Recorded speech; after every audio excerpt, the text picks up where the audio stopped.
Good evening dear students, मैं अटल श्रीवास्तव आपका एक बार फिर से इस लैंग्वेज के टेस्ट में जो है स्वागत करता हूं। और आप देख रहे हैं कि हर बार जो है और रेगुलर जो है आपके लिए लेक्चर वीडियो लेके आ रहा हूं मैं, और जो कि आपके लिए बिल्कुल जो है निःशुल्क है। और उसी क्रम में मैं आज जो है एक नया लेक्चर लेके आया हूं। 26 गद्यांश को मैंने आपको पहले ही करा दिया है। जिन बच्चों ने किया है उनको तो इसका एडवांटेज मिलने ही वाला है। तो चलते हैं अगले जो है, ये हमारा जो गद्यांश 27 है और इसके आगे के जितने भी गद्यांश हैं उनमें से कुछ गद्यांशों को हमने चुना है जिसका आज हम जो है टेस्ट लेने वाले हैं। तो चलिए शुरू करते हैं आज की क्लास। ठीक है, तो एक बार जितने बच्चे जुड़ गए हैं तो क्लास को शेयर भी कर दीजिए, और सब्सक्राइब नहीं किया तो कर दीजिए, और अगर लाइक नहीं किया है तो लाइक कर दीजिए बेटे, है ना। इससे हमारा मोटिवेशन होता है। तो आप लोगों का थोड़ा सा योगदान, और हम आपको हर तरह से प्रिपरेशन करवाने के लिए पूरे रिस्पॉन्सिबिलिटी के साथ लगे रहेंगे। चलिए आगे बढ़ते हैं, आज का सेशन शुरू करते हैं। देखिए ज़रा, लिखा है कि लाल किला, मैंने बोला था पहले भी कि पहले प्रश्नों को पढ़ा जाता है। लिखा है लाल किला कौन सी नदी के किनारे स्थित है। लाल किला कौन सी, है ना, लाल किला कौन सी नदी के किनारे स्थित है। गंगा नदी, यमुना नदी, कावेरी, गोदावरी। हमने कहा कि प्रश्न पढ़िए, ऑप्शन पढ़िए, उसके बाद हम आ जाइए गद्यांश पर, क्योंकि हमको अपने से कोई जवाब नहीं देना है। आता है तो ठीक है भाई, आ गया तो अच्छी बात है, लेकिन कभी कभी ऐसा होता है कि गद्यांश में ऐसे प्रश्नों को इंक्लूड किया जाता है कि जो हमारे नॉलेज से थोड़ा सा डिफरेंट हो जाता है। इसलिए कभी कभी बच्चे जो आंसर करके आते हैं, तो इसमें तो ऑब्वियस सी बात है नदी तो चेंज नहीं होगी, लेकिन कई कई जगह पर ऐसे प्रश्न होते हैं कि जिनमें लगता है कि वो ऑप्शन होगा, लेकिन फिर भी वो ऑप्शन नहीं होते। इसलिए हमको गद्यांश पढ़ने की अनिवार्यता वहाँ पे महसूस होती है।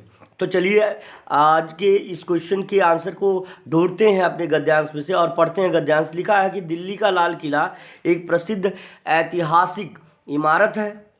इस किले को मुगल बादशाह शाहजहां के द्वारा 1648 इसको कह सकते हैं ईस्वी में बनाया गया था।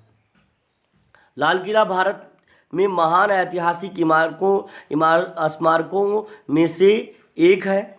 यह दिल्ली के केंद्र नई दिल्ली में स्थित है। इसका निर्माण मुगल सम्राट शाहजहां ने करवाया था। दिल्ली ब्रिटिश सरकार द्वारा मुगल सम्राट बहादुर शाह जफर को 1857 में निष्कासित किए जाने तथा मुगल की राजधानी थी। यह यमुना नदी, देखिए स्टेटमेंट हमारा बिल्कुल यहाँ से मिल जाता है, और हम कह सकते हैं कि यही हमारा बेस्ट स्टेटमेंट होगा for our option, for our question. That's why Yamuna will be the correct one, and you can say that हमारा ऑप्शन नंबर बी जो है पहले क्वेश्चन का बिल्कुल सही हो जाएगा। तो जिन बच्चों को ऑप्शन बी आ रहा है, बिल्कुल जोरदार ज़बरदस्त है बेटा, बिल्कुल काम आप कर रहे हैं ज़बरदस्त तरीके से। चलिए ठीक है, चलते हैं तो देखते हैं कि क्या ये हमारा ऑप्शन सही हो रहा है। तो ऑब्वियस सी बात है ऑप्शन हमारा सही होगा, क्योंकि हमारा गद्यांश जो है इसके बारे में खुद जानकारी दे रहा है कि यह यमुना नदी के किनारे पर स्थित है। तो आई होप सभी बच्चों का आंसर आ रहा होगा। ठीक है ना, अभी कमेंट लेते हैं सभी बच्चों का। आप जुड़ करके बिल्कुल तेज़ी से आप लोग अपना आंसर करते रहिए। अगले प्रश्न पर चलते हैं। देखिए लिखा है कि लाल किला बनाने में कितना वक्त लगा था। चलिए तेज़ी से आप जो है प्रश्न को पढ़िए और ऑप्शन पढ़ते रहिए। कह रहा है कि लाल किला बनाने में कितना वक्त लगा था। 3 साल, 20 साल, 22 साल, 9 साल, है ना। लाल किला बनवाने में कितना वक्त लगा था। 3 साल, 20 साल, 22 साल और 9 साल। तो बेटा हम जानते हैं, लेकिन फिर भी हम गद्यांश का सहारा लेंगे, है ना। चलिए आगे बढ़ते हैं। पहले इसको गद्यांश में हम देखते हैं कि कौन सा हमारा इसमें सही होने वाला है ना। तो देखिए यहाँ पे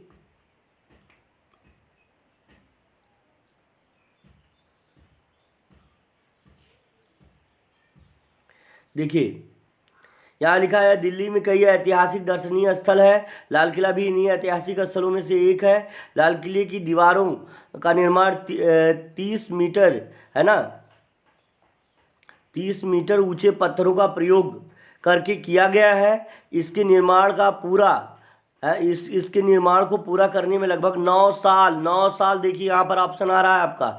तो आंसर में आपका जो है गद्यांश में आपका जो पैराग्राफ में आपकी क्वेश्चन का आंसर यहाँ पे 9 साल मिल रहा है। 3 साल नहीं होगा, 20 साल नहीं होगा, 22 साल नहीं होगा, 9 साल, यानी आपका 9 year will be correct one. तो 9 साल आपका सही जवाब हो जाएगा। 9 साल पे यानी ऑप्शन नंबर डी पर टिक करते हैं और आगे बढ़ते हैं। चलिए, लिखा है कि कौन से पत्थर, देखिए अगले प्रश्न पर, कौन से पत्थर के लाल किले का निर्माण किया गया है। यहाँ के नहीं होना चाहिए, से होना चाहिए। देखिए यहाँ पे थोड़ा एरर हुआ है, तो टाइपिंग एरर है ये। तो इसको देखिए जरा, कौन से पत्थर से लाल किले का निर्माण किया गया है। संगमरमर है कि सफ़ेद पत्थर है, गेरुआ पत्थर है, काला पत्थर है। देखिए बेटा, कभी कंफ्यूज होकर के ये ना कहिएगा कि जो है गेरुआ पत्थर, क्योंकि लाल किला लाल रंग से रंगा हुआ है, तो ऐसा मत कंफ्यूज होकर के करिएगा कि गेरुआ रंग है और काला पत्थर है, लाल पत्थर है, संगमरमर पत्थर कौन सा है। तो आपको ऑप्शन जो है यहाँ से गद्यांश से आंसर लेना है। मैंने बोला था कि आप बिल्कुल जो है अपने कॉमन सेंस से यूज करके इसका वो नहीं, हाँ, लेकिन आपकी रीडिंग स्किल इंप्रूव होनी चाहिए। आप रीडिंग करके फटाक से आप जो है अपना आंसर ढूंढने में, कम समय में जल्दी से पढ़ के अपना आंसर ढूंढ सकते हैं। ऐसा करना, आपको रीडिंग बार बार करनी है, बार बार इस तरह के टेस्ट देने पड़ेंगे। चलिए पढ़ते हैं आगे क्या लिखा है। यह दिल्ली के लाल किले, है ना, यह दिल्ली के लाल किले के नाम से भी जाना जाता है ना। यह देश की राजधानी की प्रसिद्धि को कई सालों से बढ़ा रहा है। इसका निर्माण लाल पत्थरों और संगमरमर का प्रयोग करके, तो इसका निर्माण क्या है, लाल पत्थरों और संगमरमर पत्थरों का जो है, संगमरमर का निर्माण करके हुआ है और उस समय के कुशल कलाकारों ने किया है। तो एक चीज़ जान लीजिए कि काला पत्थर नहीं आ रहा है सब। अगर लाल पत्थर आता तो हम उस ऑप्शन को टिक करते, हमारा नहीं आ रहा है तो गेरुआ पत्थर होगा नहीं, है ना। ये हमारा संगमरमर पत्थर ही हमारा ऑप्शन हो जाएगा, क्योंकि संगमरमर का प्रयोग यहाँ पे दिखा रहा है। तो ऑप्शन नंबर ए हमारा सही हो जाएगा। तो जिन बच्चों ने तीसरे का ऑप्शन नंबर ए किया है, बहुत तेज़ी से आप सभी लोग आंसर कर रहे हैं, बिल्कुल तेज़ी से आप लोग आंसर कर रहे हैं। चलिए आगे बढ़ते हैं अगले प्रश्न पर। देखिए चौथा प्रश्न आपके सामने ये रहा कि बताइए कि सन 1857 में, यानी 1857 में कौन सी घटना घटी।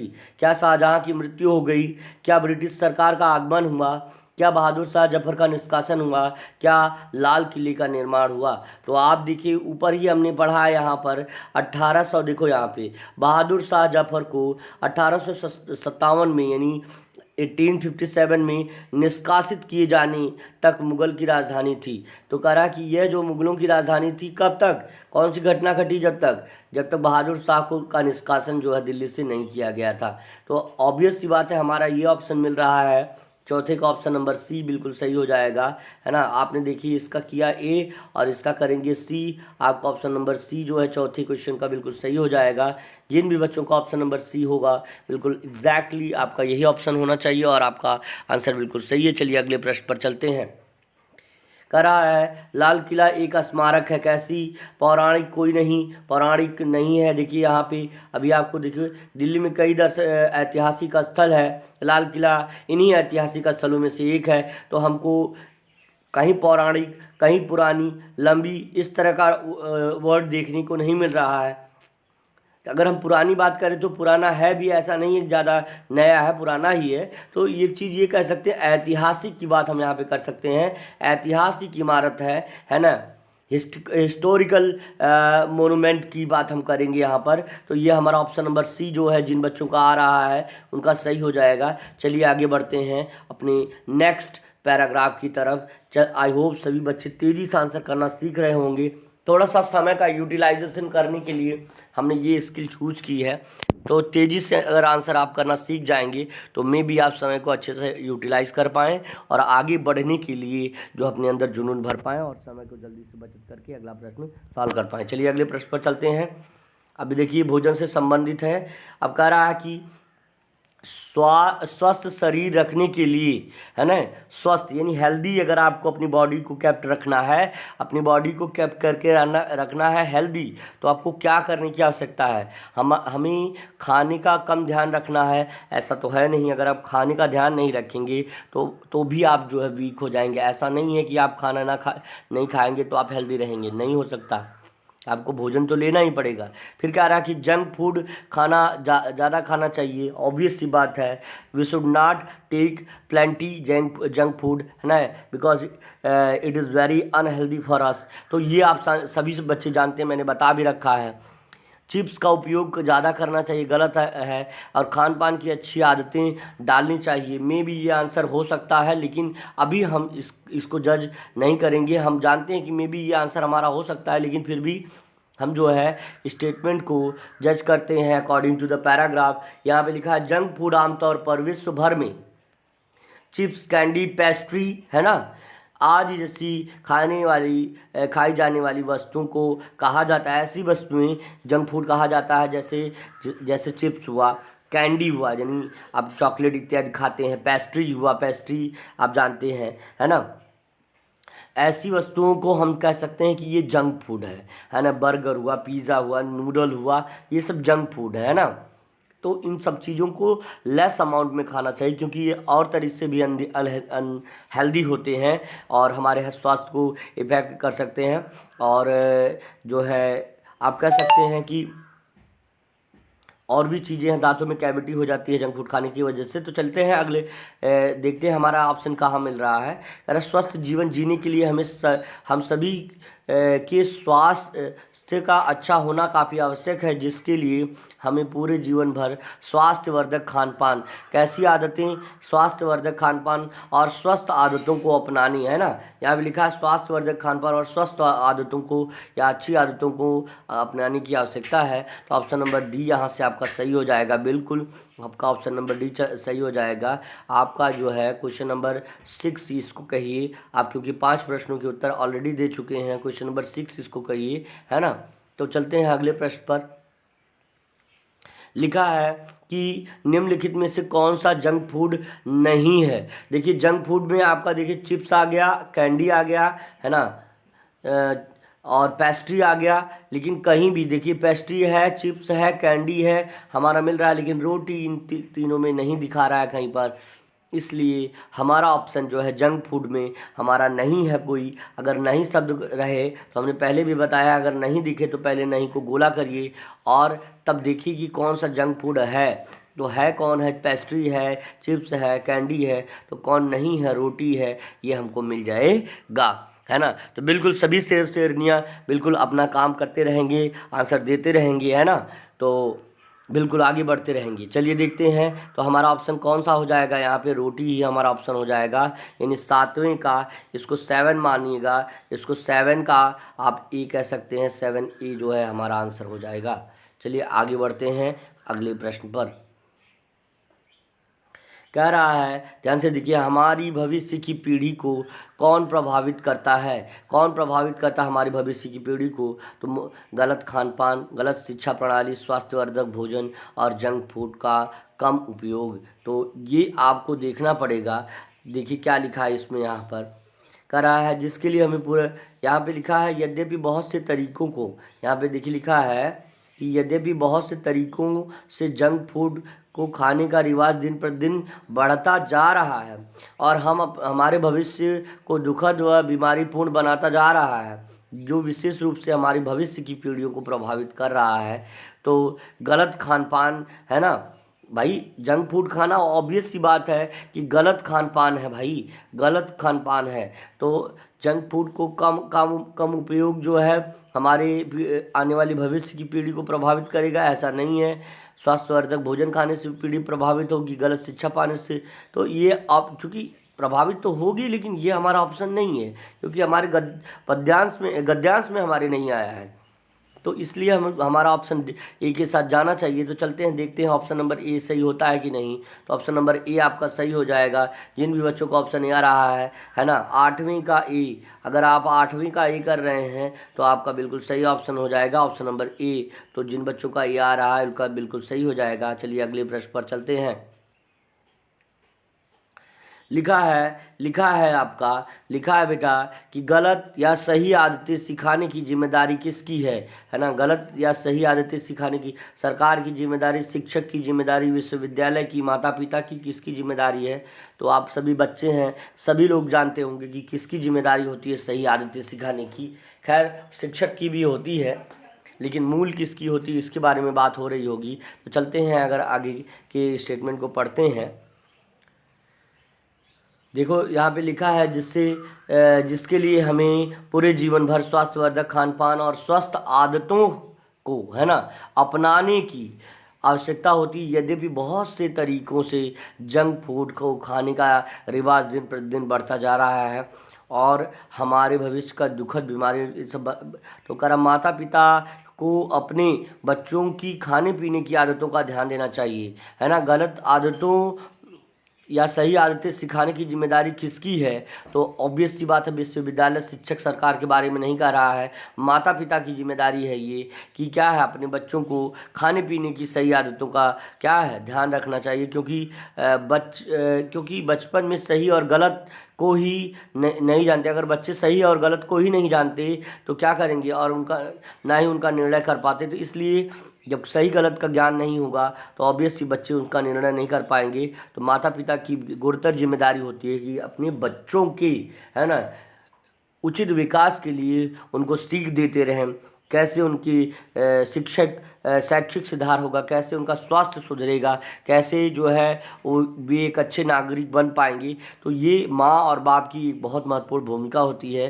तो बिल्कुल आप सभी की माँ बाप बिल्कुल अच्छे हैं बेटा, और आपको एक सही राह के लिए प्रशस्त कर रहे हैं। तो अच्छी आदतें और गलत या सही आदतें सिखाने की जिम्मेदारी माता पिता की होती है। चलते अगले अनुच्छेद पर पढ़ते हैं। लिखा है अनुच्छेद को सही शीर्षक दीजिए। खान पान की सही आदतें, जंक फूड की का विरोध, स्वास्थ्यवर्धक खान पान, गलत आदतें, है ना। तो अब देखिए यहाँ पर आपका स्टेटमेंट पढ़ने से इसका आंसर नहीं आएगा। इसका आंसर आपने जो भी पढ़ा वो खान पान की सही आदतें या जंक फूड या स्वास्थ्यवर्धक खान पान, है ना, ये किस पर आधारित है। तो ऑब्वियस सी बात है, ये जंक फूड के बारे में बता रहा है, जो कि क्या है, जो कि एक अनहेल्दी फूड है, और हमको सही गलत की पहचान के बारे में बता रहा है। इसलिए हमारा ऑप्शन नंबर ए सही होना चाहिए। तो चलते हैं ऑप्शन पर। ऑप्शन नंबर ए बिल्कुल सही हो जाएगा।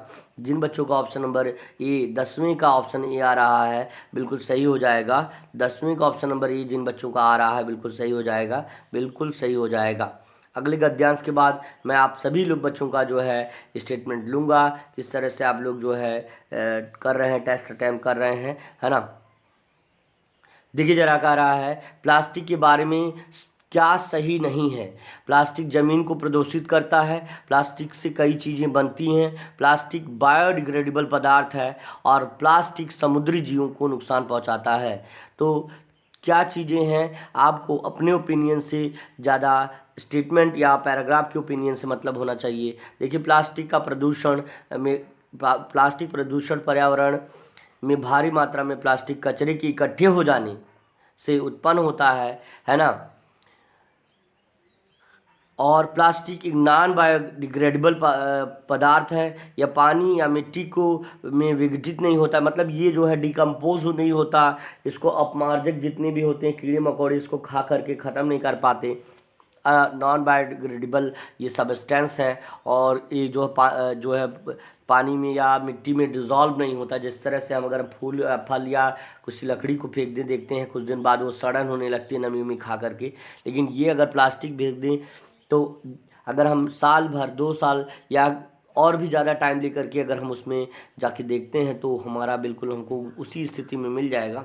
तो इसलिए प्लास्टिक जो है क्या है, मिट्टी को भी प्रदूषित करता है। तो कह रहा है कि और जलाने पर इसका प्रभाव और ज़्यादा हानिकारक हो जाता है। कार्बन मोनोऑक्साइड गैस निकलती है जो कि हमारे फेफड़े की कैंसर और सारी चीज़ों को, लंग डिजीज़ का कारण बनती है। तो कह रहा है यह वातावरण में सैकड़ों सालों से उपस्थित रहता है, जिससे यह वायु जल भूमि प्रदूषण उत्पन्न करता है।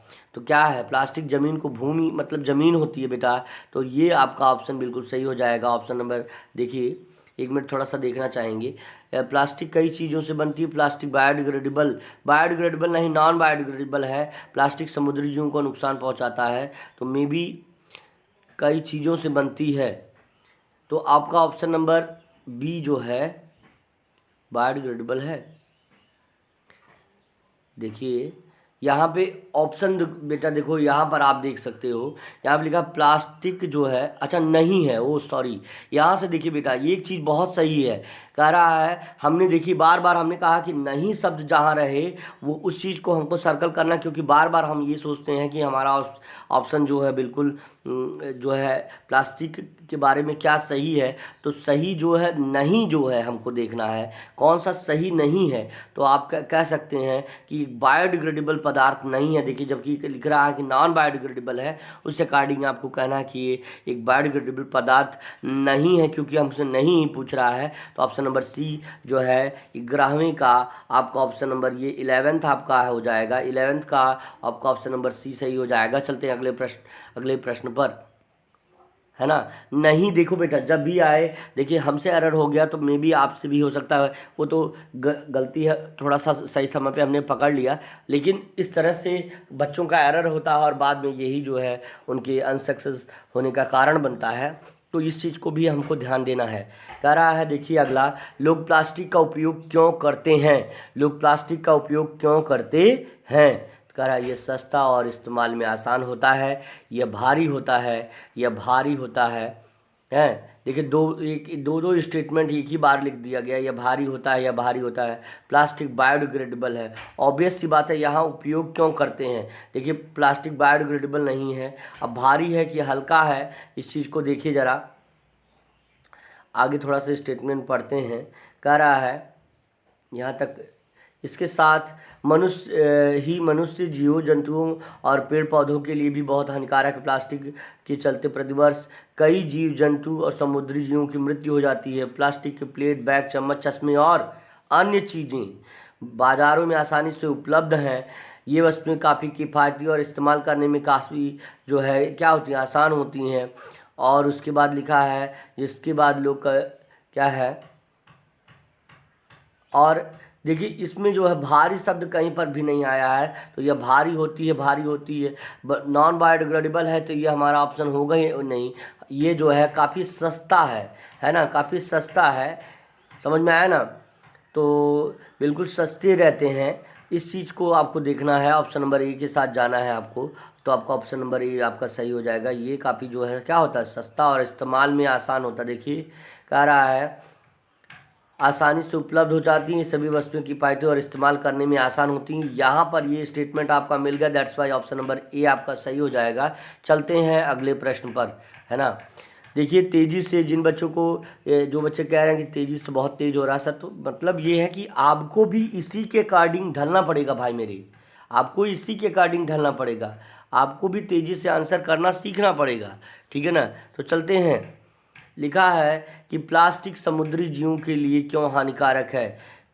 पानी में ज़्यादा समय तक नहीं रहता है, प्लास्टिक का नाश नहीं होता है, प्रदूषण नहीं करता है, वातावरण में तो आपको पूछ रहा है समुद्री जीव, तो आपको समुद्री जीव पूछ रहा है तो वातावरण जो है दूषित होगा।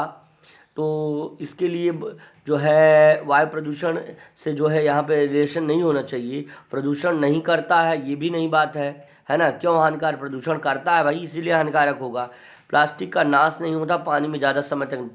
देखिए प्लास्टिक जो है डिकम्पोज होना मतलब जल्दी डिकम्पोज नहीं होता, इसीलिए हमारा क्या है जो है प्लास्टिक का नाश नहीं होता, इसलिए हमारा जो हमने पढ़ा ना समुद्री जीवों के लिए ये बहुत ज़्यादा हानिकारक है। इसलिए ऑप्शन नंबर जो है बिल्कुल बी के साथ हमारा ऑप्शन जाएगा। चलते हैं ऑप्शन नंबर बी को टिक करते हैं, और जिन बच्चों ने क्वेश्चन नंबर 13 का ऑप्शन बी किया है उनका सही हो जाएगा। बिल्कुल एक जोरदार सेशन रहने वाली है ना। हाँ, तो इसी के साथ एक जो है क्योट के बारे में हम बात कर रहे हैं कि ऐसे ही नहीं मिलती राही को मंजिल, ऐसे ही नहीं मिलती राही को मंजिल, एक जुनून सा दिल में जगाना पड़ता है। पूछा चिड़िया से कैसे बनाती हो घोंसला, बोली एक ऊंची उड़ान भरनी पड़ती है, तिनका तिनका उठाना पड़ता है। तो एक जोरदार और दमदार क्योट के साथ आगे बढ़ते हैं बेटा और देखते हैं प्लास्टिक एक पदार्थ है कैसा, डिग्रेडेबल, बायोडिग्रेडेबल है ही नहीं, पर्यावरणीय नहीं है, डिग्रेडेबल नहीं है, हमारा नॉन बायोडिग्रेडेबल देखिए यहाँ पर आया हुआ है, आप देख सकते हैं। प्लास्टिक क्या है, प्लास्टिक नॉन बायोडिग्रेडेबल जो है सबस्टेंस है। दैट्स वाई ऑप्शन नंबर जो है बिल्कुल हमारा सी जो है सही हो जाएगा। जिन बच्चों ने नॉन बायोडिग्रेडेबल पर टिक कर दिया है, यानी 14 क्वेश्चन नंबर 14 का नॉन बायोडिग्रेडेबल हो जाएगा, उनका सही हो जाएगा। ऑप्शन नंबर सी को टिक करते हैं, बिल्कुल आप जो है आगे बढ़ सकते हैं। लिखा है कि लंबे समय तक रहने वाली वस्तु क्या है, लंबे समय तक रहने वाली वस्तु क्या है, स्टील चम्मच। देखते हैं आप स्टील में रस्टिंग इत्यादि भी हो जाती है, थोड़ा कम इसमें रस्टिंग होती है लेकिन होता है, ख़राब ये भी हो जाती है। पीतल में भी हो जाता है, धातु का ग्लास भी हो जाता है, लेकिन प्लास्टिक की बारे में बात करें तो ये क्या है, इसकी अवधि काफ़ी लंबी होती है ना, ये काफ़ी लंबे समय तक चलता है। तो इसलिए आपका ऑप्शन नंबर ए सही हो जाएगा। लंबे समय तक रहने वाली वस्तु क्या हो जाएगी, प्लास्टिक हो जाएगी। चलिए अगले प्रश्न पर चलते हैं। इससे पहले कि अगले प्रश्न पर चलें, हम थोड़ा सा चाहते हैं कि आपका कमेंट ले लें, ठीक है ना।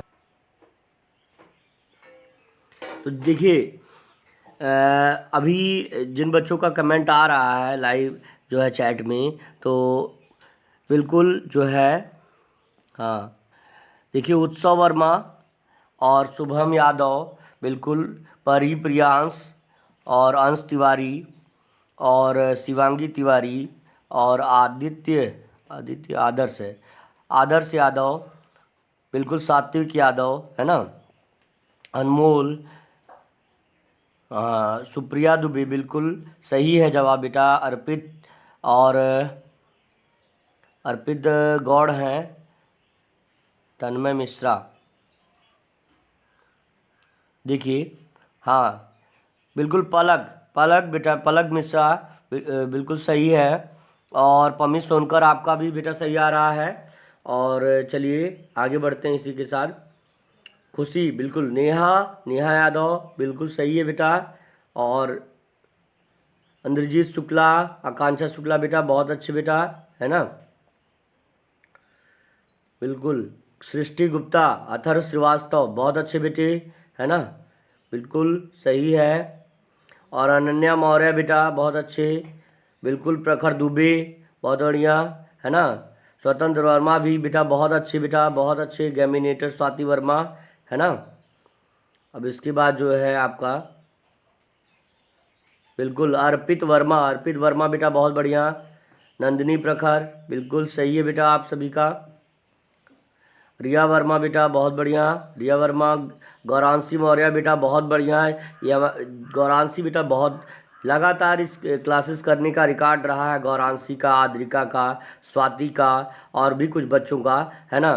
तो बिल्कुल उनकी लिस्ट बना रहा हूँ मैं कि कौन से बच्चे जो है रेगुलर वॉच कर रहे हैं और उनको कुछ रिवार्ड देने का मेरा है मोटो। तो इस तरह से चलते हैं आगे, देखते हैं कौन कौन कमेंट कर रहा है। बिल्कुल इसी तरह से नुमान अंसारी बिल्कुल बहुत अच्छे बेटा, है ना,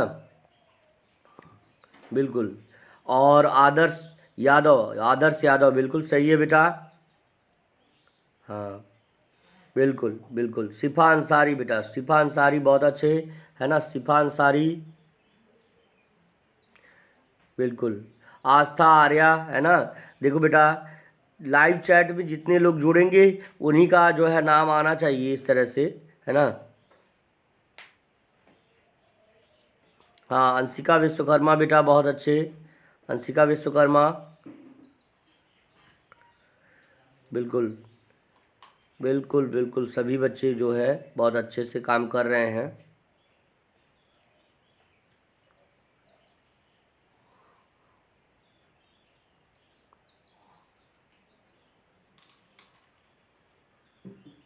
बिल्कुल।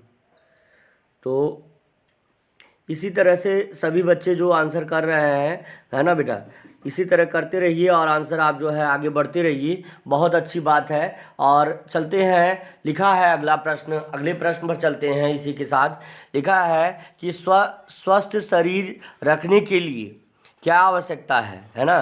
हमें खाने का कम ध्यान देना चाहिए, जंक फूड ज़्यादा खाना चाहिए, चिप्स का उपयोग ज़्यादा करना चाहिए, अच्छी आदतें डालनी चाहिए।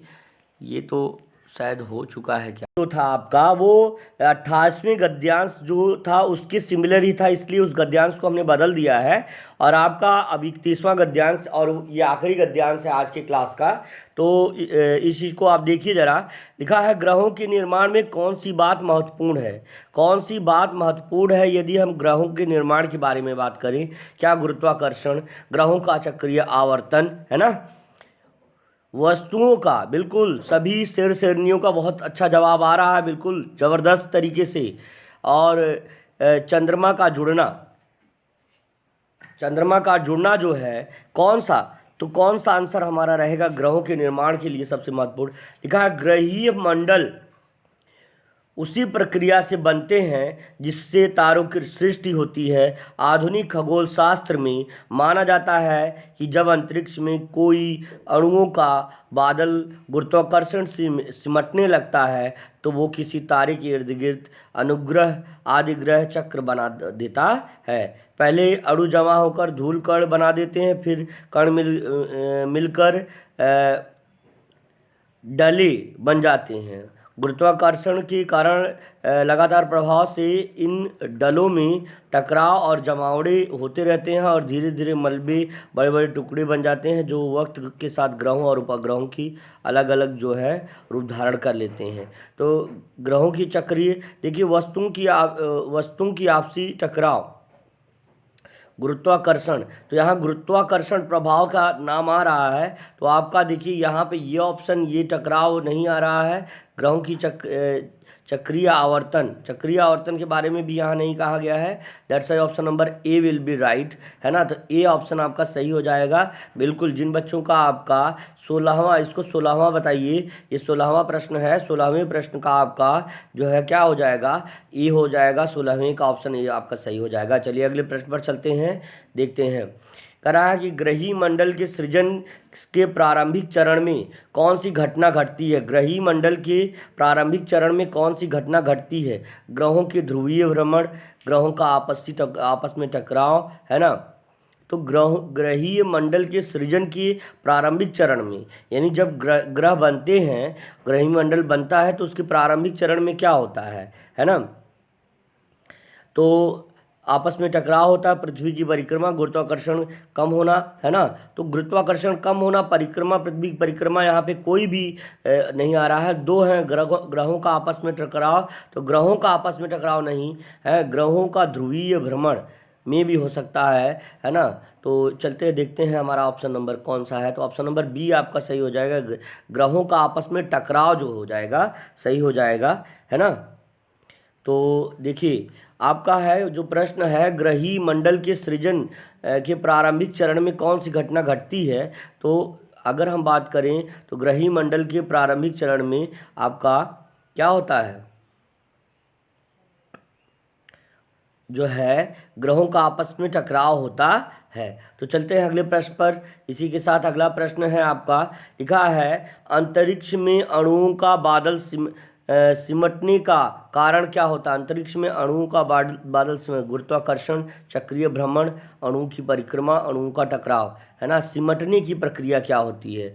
पहले अणु जमा होकर धूल की कण बना देते हैं, फिर कण मिलकर के डले बन जाता है। गुरुत्वाकर्षण के लगातार प्रभाव से इन डलों में टकराव और जमावड़े होते रहते हैं, धीरे धीरे मलबे बड़े बड़े टुकड़े बन जाते हैं और जो वक्त के साथ ग्रहों के रूप में, तो क्या कह रहा, गुरुत्वाकर्षण इसमें जो है सबसे बड़ा जो है सिमटने का कारण है। तो आपका ऑप्शन नंबर ए चला जाएगा।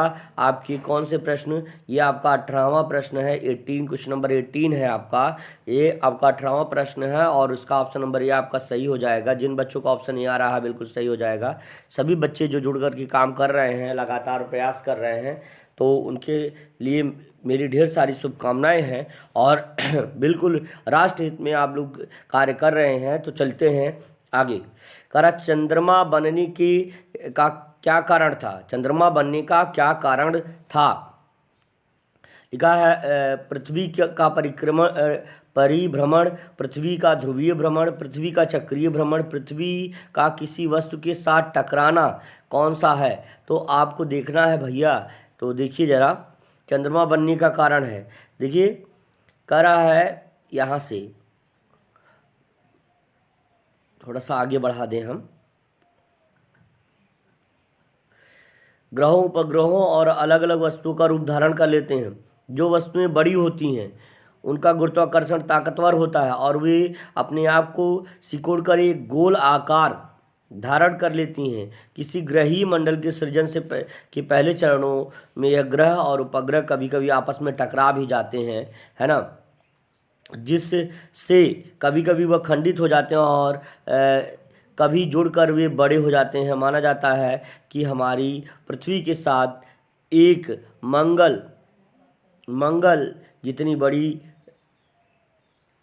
मंगल जितनी बड़ी वस्तु भयंकर टकराव हुआ, जिसके पृथ्वी का एक बड़ा सतही हिस्सा उखाड़ करके पृथ्वी के इर्द गिर्द परिक्रमा ग्रह पथ में चला गया और धीरे धीरे जोड़ करके हमारा चंद्रमा बन गया। तो करा कि चंद्रमा का निर्माण कब हुआ कि पृथ्वी का परिक्रमण, है ना, क्या कारण था, पृथ्वी का ध्रुवीय, पृथ्वी का चक्रीय, पृथ्वी का किसी वस्तु के साथ टकराव, देखिए यहाँ पर आ रहा है वस्तु का भयंकर टकराव हुआ, इसके बाद ही जो है उसमें से एक बड़ा हिस्सा टूट करके जो है अलग हो गया और जिससे कि चंद्रमा का निर्माण हुआ। ऑप्शन नंबर डी आपका सही हो जाएगा। जिन बच्चों का 19 का ऑप्शन नंबर डी कर रहे हैं, क्वेश्चन नंबर 19 का ऑप्शन नंबर डी कर रहे हैं, उनका सही हो जाएगा। बिल्कुल सभी का जोरदार ऑप्शन आप लोग आंसर कर रहे हैं। करा कि अनुच्छेद में किसका उल्लेख नहीं है, मंगल का, पृथ्वी का, चंद्र का, सूर्य का। तो सूर्य का उल्लेख नहीं है। देखिए मंगल जो है, मंगल ग्रह का यहाँ पर उल्लेख किया गया है ना। तो देखिए मंगल ग्रह का, पृथ्वी का, चंद्र का सबका उल्लेख किया गया है, लेकिन हमारा सूर्य का कहीं पर उल्लेख नहीं है। आप देख सकते हैं सूर्य का कहीं पर भी उल्लेख नहीं है, इसलिए ऑप्शन नंबर डी जिन बच्चों का ऑप्शन आ रहा है बिल्कुल सही हो जाएगा। आज के लिए बस इतना ही बेटे, दमदार सेशन रहा हो, एक बार जोरदार लाइक करके ही जाइएगा। चलते हैं, गुड इवनिंग बेटा, मिलते हैं अगले सेशन पे, बाय बाय, है ना, take care, see you tomorrow.